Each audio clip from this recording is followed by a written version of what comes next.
ঢাকা বিশ্ববিদ্যালয়ে ভর্তি পরীক্ষার রিটেনে প্রত্যেক বছর একটা টপিক আসবেই আসবে। রিটেনে এই জিনিসটা তুমি পাবাই পাবা, সেটা হচ্ছে প্যারাগ্রাফ। ঢাকা বিশ্ববিদ্যালয়ে ভর্তি পরীক্ষার রিটেনে প্যারাগ্রাফ মাস্ট মাস্ট মাস্ট থাকবেই থাকবে। বি ইউনিটে যারা আছো, বিশেষ করে বি ইউনিটে প্যারাগ্রাফ মাস্ট। তো কোন প্যারাগ্রাফ আসে, তুমি যদি বিগত 6-7 বছরের কোয়েশ্চেন্স অ্যানালিসিস করো, তুমি দেখতে পারবা প্রত্যেকটা বছর এমন কোন একটা প্যারাগ্রাফই দেয় যেটা সাধারণত তোমাদের টেক্সট বুকের সাথে রিলেটেড, টেক্সচুয়াল প্যারাগ্রাফ। এমন প্যারাগ্রাফই দেয় যেটা টেক্সট বইয়ের কোনো না কোনো একটা লেসনের সাথে সম্পর্কিত। অ্যাডোলেসেন্স, বয়ঃসন্ধিকাল নিয়ে হতে পারে, ট্যুরিজম নিয়ে হতে পারে, ফোক মিউজিক নিয়ে হতে পারে, সব সময় এডুকেশন নিয়ে হতে পারে। একটা এমন টপিক দেয় যেটা টেক্সচুয়াল একটা লেসনের সাথে, টেক্সট বুকের একটা লেসনের সাথে রিলেটেড। সো আজকে আমি তোমাদেরকে টেক্সট বুকের সাথে মিল রেখে টেক্সচুয়াল প্যারাগ্রাফের উপর বেস করে প্যারাগ্রাফের সাজেশন দিব। আশা করি এর মধ্যে থেকে তুমি ঢাকা বিশ্ববিদ্যালয়ে রিটেনের প্যারাগ্রাফ যেটা তোমার কমন পড়বে, আশা করি। এখন এটা খুবই চ্যালেঞ্জিং একটা কাজ, কারণ ঢাকা বিশ্ববিদ্যালয়ের মতো জায়গায় প্যারাগ্রাফ কমন পড়া চারটিখানি কথা না, তবে একদমই যে অসম্ভব এটাও না।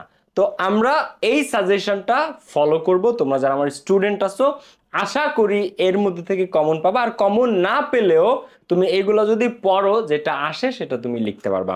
তবে এই প্যারাগ্রাফগুলো অবশ্যই তুমি পড়বা এবং এই সম্পর্কে বিশদ ধারণা রাখবা, যাতে এর মধ্যে থেকে কোনোটা যদি চলে আসে তুমি যেন 100% অ্যান্সার করতে পারো। তো মেইন ভিডিওতে যাওয়ার আগে ছোট্ট একটা অ্যানাউন্সমেন্ট সবার জন্য, সেটা হচ্ছে 1 অক্টোবর থেকে শুরু হতে যাচ্ছে আমাদের admission English batch. Course fee মাত্র 990 টাকা। এটা 2.5 মাস থেকে 3 মাসের কোর্স, রিটেন সহ আমরা 3 মাস পর্যন্ত যাবে পরীক্ষা সহ। তো এটা করলে এই কোর্সে তুমি ঢাবির হও, মেডিকেলে হও, বি ইউনিট, সি ইউনিট, এ ইউনিট, বিভাগ পরিবর্তন, জাবি, রাবি, গুচ্ছ, যেখানেই পরীক্ষা দাও, অ্যাডমিশন ইংলিশের পুরো সিলেবাস কমপ্লিট হয়ে যাবে এই ব্যাচে। পুরো সিলেবাস তুমি কোর্স প্ল্যানটা একটু কমেন্ট বক্স বা ডেসক্রিপশন বক্স থেকে দেখে নাও। তুমি একদম বেস্ট ওয়েতে প্রত্যেকটা টপিক তুমি শিখতে পারবা, একদম নাউন প্রোনাউন থেকে শুরু করে subject verb agreement, voice change, narration সহ A to Z, positive verb, subjective, A to Z etc সব কমপ্লিট এবং রিটেনও। টোটাল যে 4টা জিনিস, grammar part, memorising part, written এবং টেক্সট বুক অবশ্যই অ্যাডমিশনের মধ্যে, এবং এটা তোমাকে কমপ্লিট করতে হবে। তো এই 4টা পার্টই কমপ্লিট হয়ে যাবে এই ব্যাচে। কোর্স ফি মাত্র 990 টাকা। এটা 3 মাস পর্যন্ত ক্লাস হবে। তোমরা যদি চাও আরো বাড়ানো হবে ক্লাস, কোনো সমস্যা নেই। তো যারা এখনো ভর্তি হও নাই, এই নাম্বারে কল করে আজই ভর্তি হতে পারো। তোমার অ্যাডমিশন ইংলিশের কোর্স প্রস্তুতি একদম 100% কমপ্লিট হয়ে যাবে এক্সাম সহ। ঠিক আছে, চলো এখন আমরা আমাদের আজকের প্যারাগ্রাফের ক্লাসটিতে চলে যাই। তো দেখো, যে প্যারাগ্রাফ তোমরা পড়বা, যে প্যারাগ্রাফ গুলো তোমাদের যারা অ্যাডমিশন প্রিপারেশন নিচ্ছ ঢাবিতে রিটেনে প্যারাগ্রাফ আছে। তো প্যারাগ্রাফের সাজেশন অনেকে দেয়, অনেকে দেয় না, আবার অনেকে কনফিউশনে থাকে। তো যে প্যারাগ্রাফ তোমাদেরকে পড়তেই হবে, যেগুলো বা যে সম্পর্কে ধারণা থাকা লাগবে, শুনো, প্যারাগ্রাফ একদম আনকমন কিছু আসে না, আবার প্যারাগ্রাফ একবারে সুপার কমন ডাইরেক্ট সবাই জানে এমন কিছু আসে না। তো কোনগুলো আসে? এখন প্রত্যেক বছর প্যারাগ্রাফ যেটাই আসুক তার পিছনে টেক্সট বুকের একটা কানেকশন থাকে। টেক্সট বুকের অর্থাৎ টেক্সট বুক রিলেটেড যে বিষয়গুলো সেইগুলো নিয়ে সাধারণত আসে। অলওয়েজ টেক্সট বুক রিলেটেড কোনো একটা বিষয় নিয়ে চলে আসে।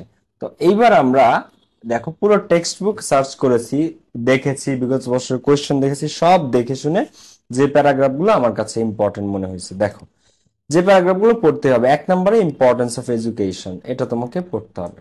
2 নম্বরে উমেন এম্পাওয়ারমেন্ট, দেখো উইমেন এম্পাওয়ারমেন্ট, নারীদের ক্ষমতায়ন। 1 নম্বরে ইম্পর্টেন্স অফ এডুকেশন বা এডুকেশন, শিক্ষা বা শিক্ষার গুরুত্ব, অথবা এক বছর এটাও এসেছিল যে অনলাইন এডুকেশন। তো এখানে অনলাইন এডুকেশনটাও মাথায় রাখতে হবে, এই বিষয়েও প্যারাগ্রাফ আসতে পারে।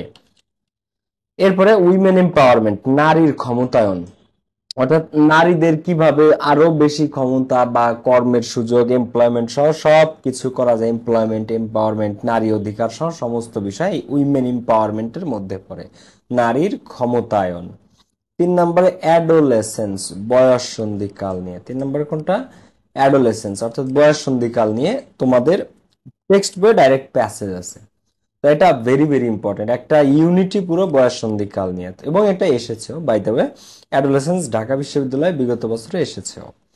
এরপরে importance of joyful learning, importance of joyful learning, অর্থাৎ আনন্দদায়ক শিক্ষণের গুরুত্ব বা আনন্দদায়ক শিক্ষণ পদ্ধতির গুরুত্ব। একটা জিনিস, স্কুলে বাচ্চাদেরকে যেভাবে খাঁচার মধ্যে পাখি আটকায় রাখে, স্কুলে ওরকম বাচ্চাদেরকে আটকায় রাখে। তো এইভাবে আটকায় না রেখে লেসনকে, পড়াশোনাটাকে কিভাবে জয়ফুল করা যায়, আনন্দদায়ক করা যায়, এটা আসতে পারে। সাইবার বুলিং, সাইবার ক্রাইম, এটা তোমাদের টেক্সট বুকে প্যাসেজে আছে ডিরেক্টলি। এইখানে যেগুলো দেখতেছো এগুলো তোমাদের সব টেক্সট বুকের সাথে রিলেটেড। তো সাইবার বুলিং ডাইরেক্ট টেক্সট বুকে একটা ডিরেক্ট লেসনই আছে। সাইবার ক্রাইম এটার সাথে রিলেটেড, দুইটাই পড়তে হবে। By the way, cyber crime নিয়ে ঢাকা বিশ্ববিদ্যালয়ে বিগত বছরের প্রশ্ন এসেছিল। এরপরে ন্যাচারাল ক্লামিটিজ ইন বাংলাদেশ, বাংলাদেশে প্রাকৃতিক দুর্যোগ বা প্রাকৃতিক বিপর্যয়গুলো নিয়ে আসতে পারে। হিউম্যান রাইটস টেক্সট বুকে আছে, আসতে পারে। Ecotourism very very important, very very important, আসতে পারে। চাইল্ড লেবার, শিশু শ্রম আসতে পারে পরীক্ষাতে। ম্যানার্স ইন ডিফারেন্ট এনভায়রনমেন্ট, বিভিন্ন পরিবেশে বা বিভিন্ন জায়গায় বিভিন্ন পরিস্থিতিতে কখন কোন ম্যানারে কথা বলতে হয়। ম্যানার্স ইন ডিফারেন্ট এনভায়রনমেন্ট, বিভিন্ন পরিবেশে কোন কোন ম্যানারে কথা বলা উচিত, বা এই ম্যানার্স মানে কি আদব কায়দা। আদব কায়দা, তো কখন কোন আদব কায়দায় কোথায় কথা বলতে হয় এটা নিয়ে। ফুড কালচার বা ফুড ট্রেন্ডস অফ বাংলাদেশ, বাংলাদেশের ফুড কালচার, খাদ্য সংস্কৃতি বা ফুড ট্রেন্ড, বা বাংলাদেশে কোন ধরনের খাদ্যের ট্রেন্ড গুলো চলে, তো ফুড কালচার বা ফুড ট্রেন্ড অফ বাংলাদেশ।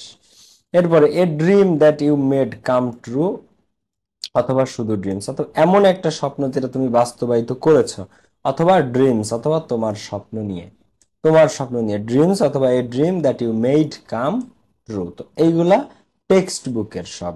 এইবার নন টেক্সচুয়াল কি কি পড়া লাগবে। War and the impact of Israel Palestine war over the world, যুদ্ধ নিয়ে আসতে পারে, অথবা ইসরায়েল প্যালেস্টাইন যুদ্ধের প্রভাব, পৃথিবীতে ইসরায়েল এবং প্যালেস্টাইন যুদ্ধের প্রভাবটা। এরপরে metro rail, very very important, VVI, very very important. SDG goals and Bangladesh, অর্থাৎ জাতিসংঘের যে এসডিজি গোলস আছে, সাস্টেইনেবল ডেভেলপমেন্ট গোলস, এবং বাংলাদেশ পড়তে হবে। কর্ণফুলী টানেল ধারণা রাখতে হবে। ইম্পর্টেন্স অফ ফেয়ার ইলেকশন পড়তে হবে, অর্থাৎ ফেয়ার ইলেকশনের গুরুত্ব, ফেয়ার ইলেকশনের গুরুত্ব, অর্থাৎ ন্যায্য ইলেকশন, ন্যায় ও সুনির্বাচন যেটা, অর্থাৎ সুষ্ঠু সুন্দর নির্বাচন, সুষ্ঠু নির্বাচন যেটা, সেটা যেন হয়। ডেমোক্রেসি, গণতন্ত্র পড়তে হবে, ধারণা রাখতে হবে, যাতে আসলে অ্যান্সার করতে পারো। ইউনাইটেড নেশনস, জাতিসংঘ নিয়ে ধারণা রাখতে হবে, যাতে আসলে লিখতে পারো। The rights of third gender, এটা একটা বিতর্কিত টপিক এবং এটা নিয়ে বর্তমানে খুবই বিতর্কিত চলতেছে, তো এটা আসার সম্ভাবনা কম। বাট আওয়ামী লীগ ক্ষমতায় থাকলে এটা মানে পড়ার গুরুত্ব হয়তো, বা তারা তাদের সময় এগুলা, মানে তোমরা জানো বাংলাদেশে তো এখন আর এটার প্রয়োজন নাই। উইমেন এম্পাওয়ারমেন্ট, এটা তোমাদেরকে প্রিভিয়াসলি টেক্সচুয়ালের সাথেও বলা হয়েছে। এলিভেটেড এক্সপ্রেসওয়ে ধারণা রাখবা, এটা নিয়ে ধারণা রাখবা, ঠিক আছে। তারপরে global village, very very important, very very important, global village পড়তে হবে, ক্লিয়ার ধারণা থাকতে হবে। এরপরে সমসাময়িক প্রেক্ষিতে রেভলিউশন কি, বিপ্লব কি বা আপরাইজিং কি, গণ অভ্যুত্থান কি, বিপ্লব কি বা গণ অভ্যুত্থান কি ধারণা থাকতে হবে। ফ্যাসিজম, ফ্যাসিবাদ কি, স্বৈরাচার কি। তো এই ফ্যাসিজম এবং রেভলিউশন, বিপ্লব কি বা আপরাইজিং, এগুলো সম্পর্কে তোমাদের ক্লিয়ার ধারণা থাকতে হবে। গ্লোবাল ভিলেজ এবং ডিজিটাল বাংলাদেশ, এগুলো নিয়ে ধারণা রাখতে পারো। স্মার্ট বাংলাদেশ নিয়ে লাগবে না, কারণ আওয়ামী লীগ আর ক্ষমতায় নাই। এবার আসো এইচএসসি তে কি কি প্যারাগ্রাফ ছিল, সেইখান থেকে কোনো প্যারাগ্রাফ পড়া লাগবে কিনা। উত্তরটা হচ্ছে হ্যাঁ, কিছু কমন প্যারাগ্রাফ আছে আমাদের দেশে যেগুলো ঘুরে ফিরে প্রায় পরীক্ষাতে আসে, একাডেমিকে এবং অ্যাডমিশনে। তো এই ধরনের প্যারাগ্রাফ এগুলো তোমরা এইচএসসি তে পড়েছো, তো আমি তাই একবার বলে দিই তোমাদেরকে। দেখো, ড্রাগ এডিকশন ধারণা থাকতে হবে। রোড অ্যাক্সিডেন্ট, স্মার্ট বাংলাদেশ, কোনটা কোন বোর্ডে আসছে সেটা দেওয়া আছে। এগুলো যদি তোমার পড়া থাকে ভেরি গুড, পড়া যদি না থাকে ধারণা রাখবা। Female education, very very important, female education very very important. Uses of and abuses of social media important. City life and rural life, very very important, very very important, অ্যাডমিশনের জন্য, academic না শুধু অ্যাডমিশনের জন্য এটা ভেরি ভেরি ইম্পর্টেন্ট, ঠিক আছে। তারপরে গ্লোবালাইজেশন, মডার্ন টেকনোলজি, দুইটাই very very important. Globalisation and modern technology, very very important. Food adaptation, VVI, very very important. Online education, এটা এই এইচএসসির বোর্ডেও আসছে, ঢাকা বিশ্ববিদ্যালয়েও আসছে ভর্তি পরীক্ষায়। Uses and abuses of internet ধারণা থাকতে হবে। Price hike, hot topic, price hike hot topic বাংলাদেশে, অর্থাৎ দ্রব্যমূল্যের ঊর্ধ্বগতি, এটা বাংলাদেশের সবচেয়ে আলোচিত টপিক এবং গুরুত্বপূর্ণ টপিক। অ্যান আইডিয়াল স্টুডেন্ট, একজন আদর্শ ছাত্র, very very important. Pohela Boishakh. এবার দেখো ক্লাইমেট চেঞ্জ, মোটামুটি ইম্পর্টেন্ট, এটা যশোর 24 আসছে। এনভায়রনমেন্ট পলিউশন পড়তে হবে, কারণ এগুলো সবসময় কিছু টপিক আছে এভারগ্রিন, চিরসবুজ, সব সময় ইম্পর্টেন্ট, যেমন এনভায়রনমেন্ট পলিউশন, ক্লাইমেট চেঞ্জ, এগুলো সবসময় ইম্পর্টেন্ট। Ideal student. এরপরে দেখো ফক মিউজিক, এটা টেক্সট বুকেও আছে, এটা ইম্পর্টেন্ট। ফক music very very important, BBI. International mother language day, international mother language day important. Deforestation, deforestation বৃক্ষ নিধন, ঠিক আছে, ইম্পর্টেন্ট, কারণ প্রত্যেক বছর যে পরিমাণ গরম পড়তেছে। ওকে, এরপর দেখো প্রিমেচিউর ম্যারেজ ইন বাংলাদেশ, এটা টেক্সট বুকেও আছে, টেক্সট বুকেও আছে। So premature marriage in Bangladesh, এটা পড়তে হবে। ড্রিম, ড্রিম আগেও দিয়েছি, এটা আবার কুমিল্লা বোর্ড 22 আসছে, তাই মেনশন দিয়ে দিলাম। তো এইগুলো হচ্ছে টোটাল তোমাদের। আমাকে যদি প্যারাগ্রাফের সাজেশন কেউ চাইতা, তো আমি আমার ছোট ভাই বোনকে আমি এইগুলা পড়তে বলবো, বা আমার স্টুডেন্টদেরকে আমি এইগুলা পড়তে বলবো।